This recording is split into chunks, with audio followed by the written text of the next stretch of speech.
இப்போ ஒரு சூப்பரான நெய் வாசனையோட ஒரு தேங்காய் சாதம் ரெடி.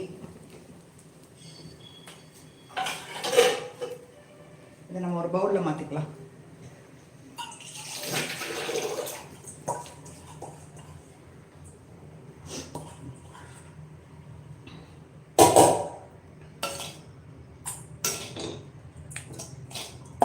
இதுக்கு பச்சை மிளகாவும் போட்டு தாளிக்கலாம், காஞ்ச மிளகாவும் போட்டு தாளிக்கலாம்.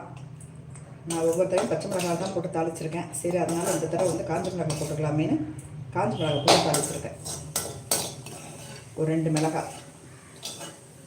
இப்போ ஃபைனலாக அடுத்து நம்ம என்ன செய்ய போகணும்னு பார்த்தீங்கன்னா மசாலா வடை தாங்க செய்யணும். இதை நான் மூடி வச்சிடணும். நெக்ஸ்ட்டு வந்து பார்த்தீங்கன்னா மசால் வடை. இதை நான் விளக்க போட்டுருவேன்.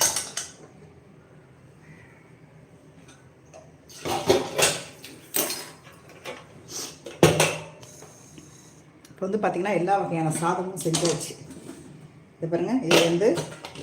இது என்ன சாதம்னு கேட்டிங்கன்னா இது வந்து தேங்காய் சாதம், இது வந்து சாம்பார் சாதம். அதுக்கப்புறம் இது என்ன சாதம்னு பார்த்துடலாம். இது வந்து தயிர் சாதம். அதுக்கப்புறம் வந்து இது புளி சாதம்.